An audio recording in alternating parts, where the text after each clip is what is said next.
and had some nice plays. 2 weeks ago, you were very much open-ended with wide receivers. Yeah. And now we've got a couple of scrimmages to look at them. Has anyone stood out in that group?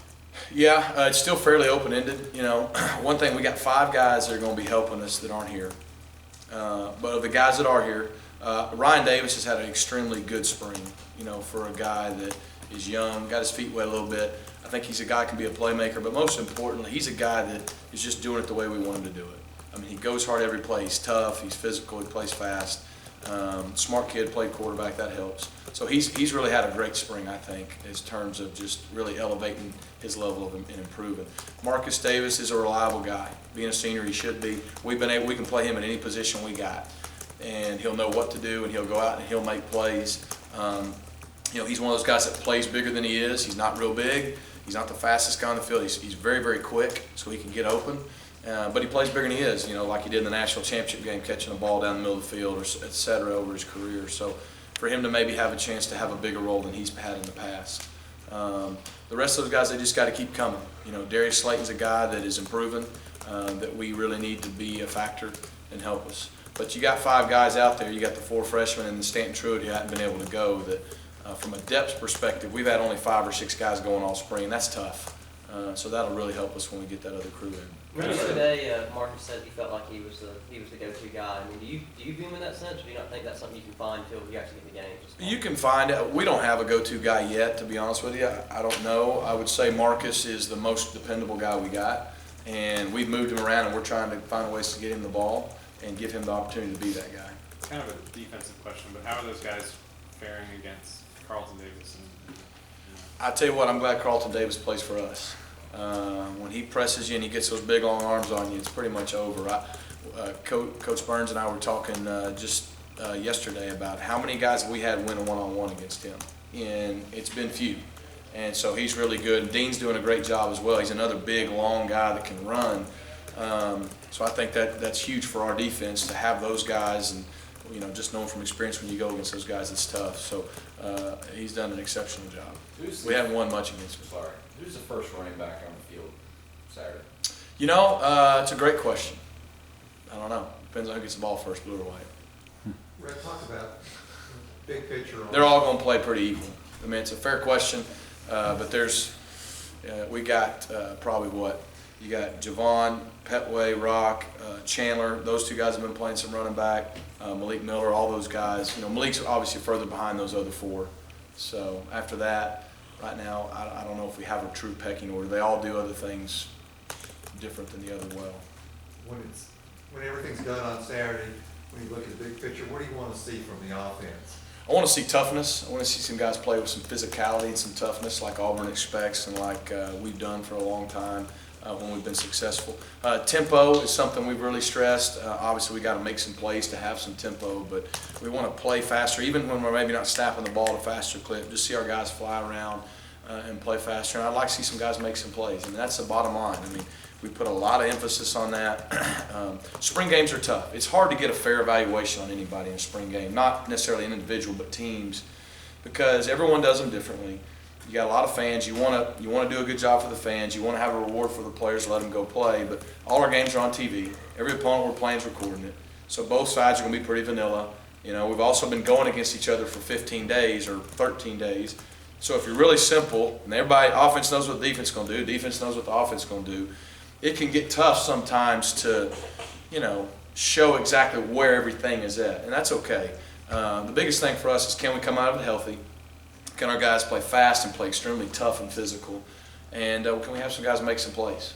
You know, and that's what I'll be looking for. Has Golson's, you think, settled in at left tackle, and how's it look at right tackle right now? I don't know if anyone's settled in. I think we have a pretty good idea right now who our top 5 guys are, and we just got to develop depth behind that. And so, you know, 5 or 6 guys is probably a good way to put it. We have played Austin at a lot more tackle. He's still capable of playing center. I think Xavier's done a nice job, you know, playing center for us too. And it just enables us to maybe get the 5 or 6 best guys out there as much as we can. So you'll see him play a lot of tackle. I don't know if that's permanent necessarily, but obviously it's something that we've done a lot of this spring. Did you share who those 5 or 6 guys are? Yeah, you got your 5 or 6 guys. It's going to be Austin. It's going to be Alex Kozan, played a lot of games. Xavier Dampier, Braden Smith, Robert Leff, and then we've got Mike Horton, Darius James, Caleb Kim, some other guys behind them, Marco Harrell, all those guys competing to kind of see who can help either get into the mix to start or even provide quality depth. You got to have 8 or 9 really guys that you can count on the offensive line at a minimum to play in this league and be successful, because inevitably you're going to have a couple guys go down. Brett, when it comes to making a decision at quarterback, how highly does it rank with the quarterback's comfort level and chemistry with the running backs? We heard Trey talk about it all the time from Nick in 2013, even Cap in 2014. You guys didn't do quite as much of that last year, the running quarterback, but I just know that running. Well, probably where Trey and Cap were coming from is just the zone read element. Yeah. There's a lot of feel to that, and that's an area that, I'll be honest with you, is as much buzz everybody gets about John. Jeremy and Sean are more comfortable with that right now even than John, just because they've done it so much longer. They should be.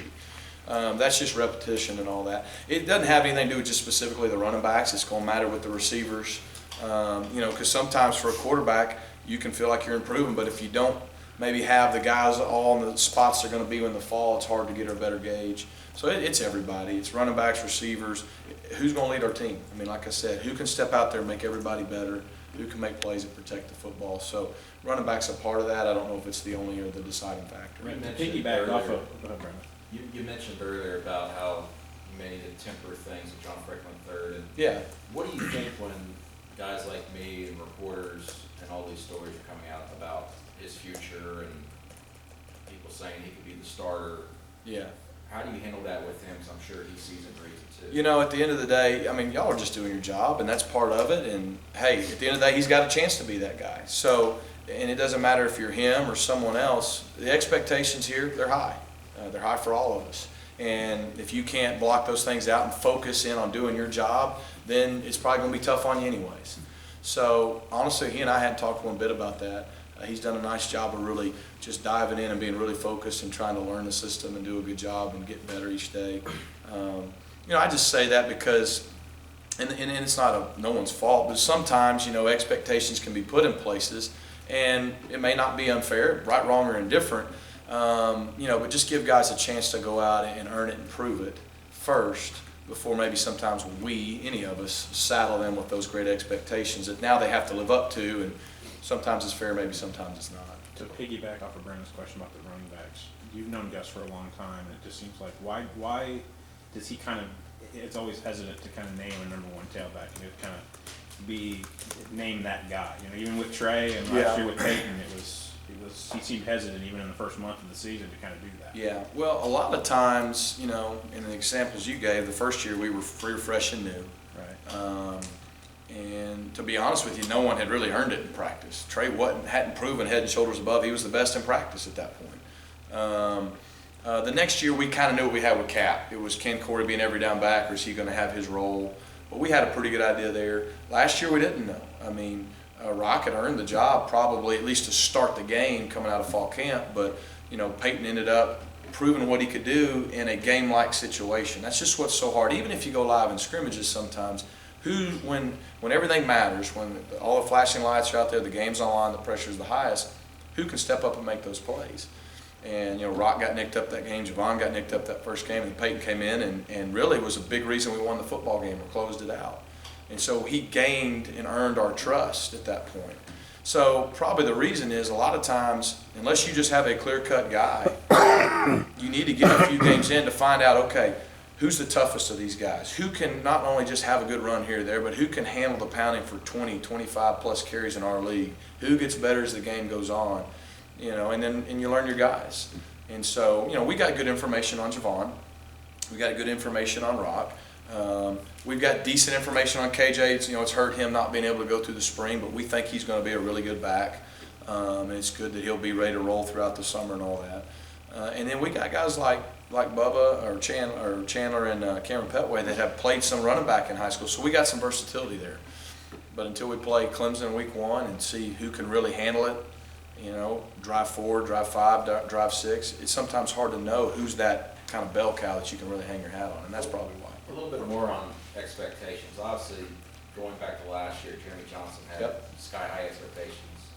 You'll talk about the Heisman. We don't know what happened afterward. How is he handling this spring and knowing that, he might not even be the starter going into his senior year, knowing that, you know, he was built up these last few years to be that guy? He's done a really good job putting blinders on and to kind of y'all's questions, just not worrying about it, just going out and trying to be the best he can be. I mean, I've been really, really impressed with that. I don't know a lot of kids who could go through what he went through and do that. And so that's why I've been incredibly proud of how he's handled it, and that's why I think he's gotten better. And, you know, that's kind of what I was talking about with John. Just, it was no one's fault.